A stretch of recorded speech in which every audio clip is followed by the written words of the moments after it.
जब उन्होंने आकर के मुझे ये खबर दी तो मुझे लगा कि शायद वो बात सही है। इतने में मैंने पीछे की तरफ देखा कि क्या राहुल गांधी सदन में बैठे भी हैं, क्योंकि वो आते ही बहुत कम हैं। देखा वो बैठे थे तो मुझे उस बात की पुष्टि होती नजर आई। तो मुझे लगा मगर राहुल गांधी किस पर बोलेंगे, लगा कि 0 आवर में बोलते होंगे, अधिकार है किसी भी मेंबर का।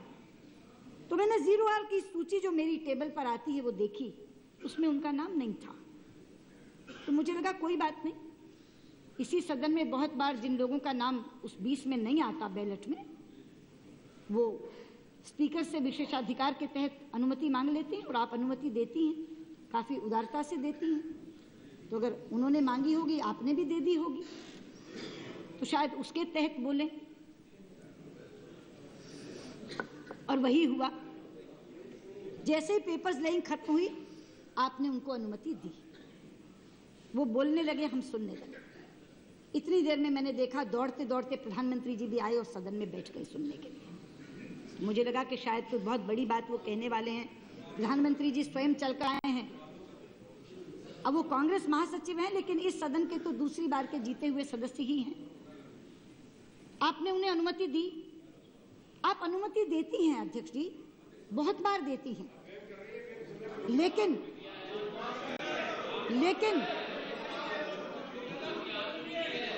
लेकिन 0 आवर में कोई विषय उठाने की अनुमति देती हैं आप, प्रवचन करने की अनुमति नहीं देती।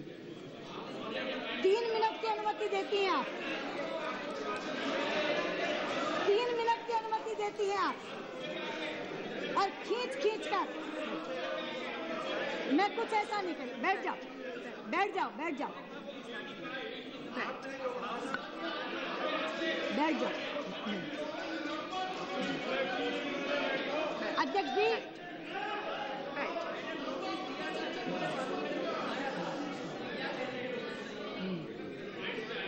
अध्यक्ष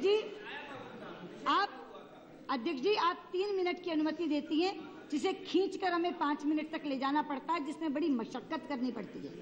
3 से 5 होते नहीं हैं। लेकिन 5 पन्नों का एक पढ़ा लिखा हुआ वक्तव्य जो उन्होंने यहाँ पढ़ा 15 मिनट तक। मैं सिर्फ एक बात कहना चाहती हूँ, मैं चेयर के डिसीजन को चैलेंज नहीं कर रही। मैं ये कह रही हूँ हमारी बाध्यता है उस निर्णय को मानना, और हमने माना। बैठ जाइए। मना किया।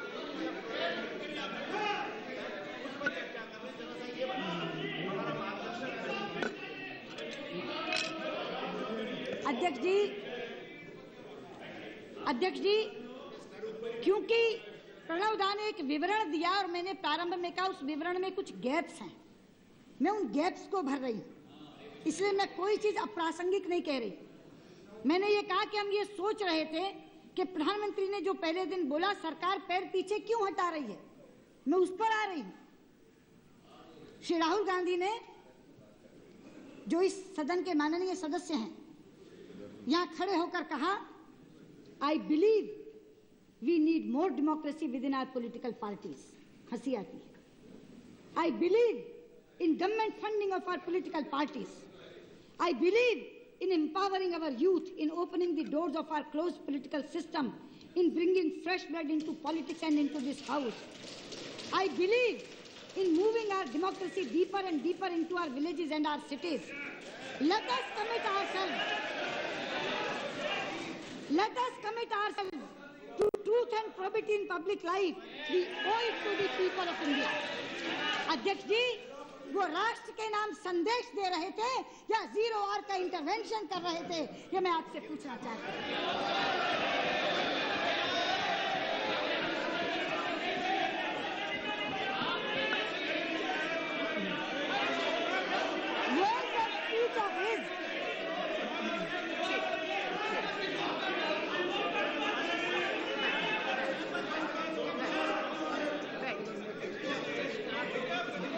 सुषमा जी ने शुरू में एक आज के डिबेट को ऊंचे स्तर पे रखने की बात कही थी। मैं समझता हूँ कि वही हम रख लें तो बहुत अच्छा है। सरकार पैर पीछे क्यों खींच रही थी? अब आया आपको पता कि मैं ये बात क्यों कह रही थी, मैं वो गैप फिल कर रही हूं। उस समय समझ में आया कि सरकार रास्ते क्यों तलाश रही थी। सरकार ऐसा रास्ता क्यों तलाश रही थी जहां उसे कुछ कमिट ना करना पड़े, बल्कि किसी एक मेंबर के माध्यम से या 193 का नोटिस दिलवा करके वो चर्चा करवा के एक रस्म अदायगी पूरी कर दे।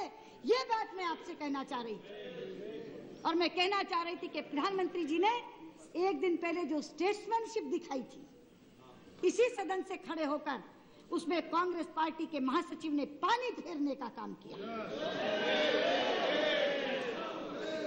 और इसीलिए हमें समझ में आ गया कि कोई मोशन, कोई रेजोल्यूशन कांग्रेस की तरफ से नहीं आएगा, सरकार की तरफ से नहीं आएगा।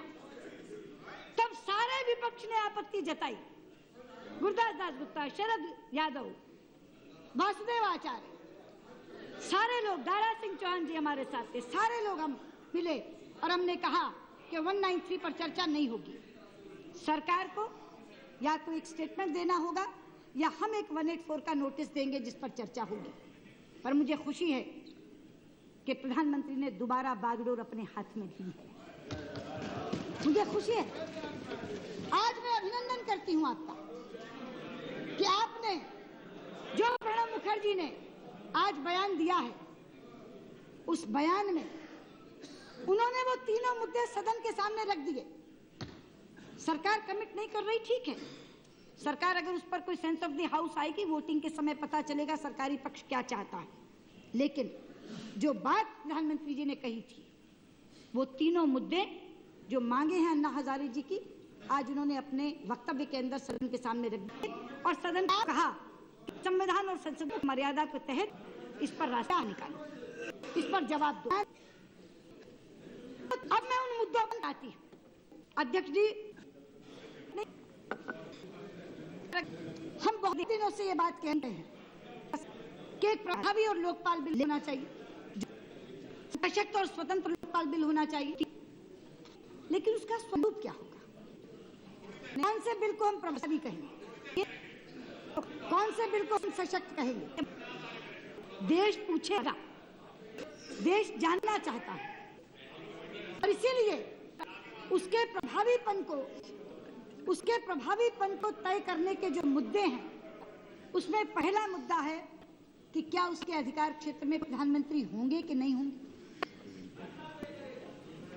आपको याद होगा कि जिस समय ये बिल इंट्रोड्यूस किया जा रहा था, मैंने उस समय भी उस पर आपत्ति की थी, ये कहते हुए कि इस बिल के अधिकार क्षेत्र में प्रधानमंत्री को नहीं रखा गया है, ये संविधान का उल्लंघन है, ये हमारे क्रिमिनल जस्टिस सिस्टम का उल्लंघन है। मैंने कहा था आपसे कि हमारा संविधान नागरिकों में फर्क नहीं करता, छोटे बड़े का भेद नहीं करता। हमारा क्रिमिनल जस्टिस सिस्टम प्रधानमंत्री और एक आम झुग्गी वाले आदमी के बीच में किसी तरह का कोई भेद नहीं करता। हमारा आईपीसी, हमारा प्रिवेंशन ऑफ करप्शन एक्ट सबको बराबर मानता है। तो आज ऐसे समय में जब भ्रष्टाचार से लड़ने का एक हथियार हम ला रहे हैं, अगर उसकी व्यवस्था में से हम प्रधानमंत्री को अलग कर देंगे तो देश को क्या संदेश होगा कि प्रिवेंशन ऑफ करप्शन एक्ट में प्रधानमंत्री हैं, आईपीसी में प्रधानमंत्री हैं, लेकिन लोकपाल के दायरे में प्रधानमंत्री नहीं है। और खास तौर पर ऐसे समय में जबकि ऐसे मुकदमे चल रहे हों जहां एक मंत्री कहता हो कि मेरा किया धरा सारा प्रधानमंत्री को पता था, दूसरा मंत्री कहता हो कि मैंने सब कुछ उन्हें बताकर किया था, कोर्ट में वकील ये कह रहे हो कि हम प्रधानमंत्री को गवाह के तौर पर बुलाएंगे। ऐसे समय में अगर आप लोकपाल के दायरे में से प्रधानमंत्री को अलग रखेंगे तो देश क्या ऐसे लोकपाल को प्रभावी मानेगा? अध्यक्ष जी, यह चर्चा हमारे समय में भी आई थी। 98 और 2001 में जब हमने बिल पेश किया, आई थी ये बहस, प्रधानमंत्री आना चाहिए या नहीं आना चाहिए। लेकिन मैंने पहले वो दोष स्वीकार कर लिया कि हम पारित नहीं कर पाए, लेकिन बिल के कंटेंट की बात कर रही हूं। अटल जी ने स्वयं आगे बढ़कर उस चर्चा को रोक दिया। अटल जी ने कहा इस बहस को रोक दो, मैं कह रहा हूं कि मैं इस दायरे में आऊंगा, आप प्रधानमंत्री को इसके दायरे में लेकर आओ। और जितने भी विरोधी थे, मैं आ रही, मैं इसी पे मैं इसी पर आ रही, लेकिन आपने पारित नहीं किया। सुनो तो हमारे प्रधानमंत्री अध्यक्ष जी, मैं इसी पर आ रही। मेरा अगला वाक्य यही है कि अटल जी ने ये बात कही और हमने तुरंत मान ली, लेकिन आज भी प्रधानमंत्री ये बात कह रहे हैं, मैं कह रही हूँ, आज के वर्तमान प्रधानमंत्री भी ये बात कह रहे हैं कि मैं उसके दायरे में आना चाहता हूँ, लेकिन कोई मान नहीं रहा इनकी। इसलिए मैं ये कह रही हूँ अध्यक्ष जी, मैं ये कह रही हूँ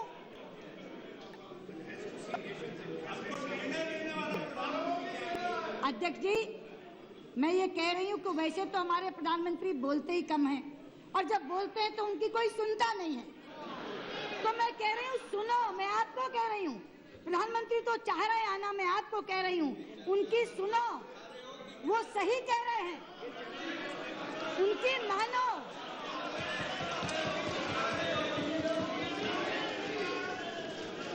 उनकी मानो। और इसलिए मैं कहना चाहती हूं कि प्रधानमंत्री जी स्वयं आगे बढ़कर इन कयासों पर अंतिम वाक्य कह दें, रोक लगा दें, और हम तय करें कि प्रधानमंत्री लोकपाल के दायरे में आना चाहिए, मगर 2 अपवादों के साथ। राष्ट्रीय सुरक्षा, नेशनल सिक्योरिटी और पब्लिक ऑर्डर, ये 2 ऐसे विषय हैं जिन पर बहुत सी चीजें प्रधानमंत्री को करनी होती हैं जो सार्वजनिक हित में, पब्लिक डोमेन में नहीं आ सकती। एक जिम्मेदार विपक्ष के नाते बोल रही हूं, सस्ती लोकप्रियता लूटने के लिए नहीं बोल रही, एक जिम्मेदार विपक्ष के नाते बोल रही हूं, प्रधानमंत्री इसमें आने चाहिए, मगर 2 अपवादों के साथ। अध्यक्ष जी, दूसरा विषय है न्यायपालिका का। जुडिशरी लोकपाल के दायरे में आए या ना आए। अध्यक्ष जी, मेरा नाता जुडिशरी से बहुत पुराना रहा है। मात्र 21 वर्ष की उम्र में 1973 में मैं सुप्रीम कोर्ट में वकालत करने आई थी। उस समय सुप्रीम कोर्ट में कुल 13 जजेस होते थे। मेरा सौभाग्य है कि मैंने जस्टिस भगवती, जस्टिस चंद्रचूड़ और जस्टिस कृष्णाय्यर जैसे जजेस को देखा, उनकी कोर्ट में अपीयर होने का मुझे मौका मिला। जस्टिस भगवती की फेयरवेल स्पीच में उन्होंने मुझे बुलाया था, मैंने उन्हें गरीबों का मसीहा कहकर संबोधित किया था, क्योंकि मैंने वो दृश्य देखा था जब एक पोस्ट कार्ड पर एक गरीब की लिखी हुई पीड़ा को उन्होंने याचिका मांग करके स्वीकार किया था और उस पर नोटिस लगी। जस्टिस कृष्णाय्यर की जजमेंट्स पीस ऑफ लिटरेचर हुआ करता है, साहित्यिक कृति। जस्टिस चंद्रचूड़ के कक्ष में ताजा बयार बजती थी, वो विभूतियां हम लोगों ने देखी हैं। जस्टिस कृष्णाय्यर की पत्नी के निधन के बाद उन्होंने मुझे केरल बुलाया था शारदा मेमोरियल लेक्चर देने के लिए। तब मैंने देखा था कितना मान सम्मान उनका उनके गृह प्रदेश में था। यहाँ कपिल सिब्बल जी बैठे हैं, मुझे नहीं मालूम आप उस दृश्य के साक्षी हैं या नहीं है कपिल जी। जिस समय जस्टिस वेंकट चलैया का फेयरवेल हो रहा था, 400 वकील लाइन लगाकर खड़े थे उनके चरण छूने के लिए। मैंने वो जुडिशरी देखी।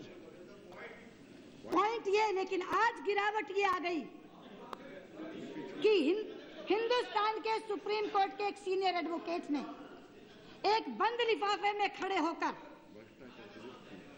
चीफ जस्टिस को लिफाफा पकड़ाते हुए कहा, इसमें 8 मुख्य न्यायाधीशों के नाम हैं जो सब भ्रष्ट आचरण के दोषी हैं।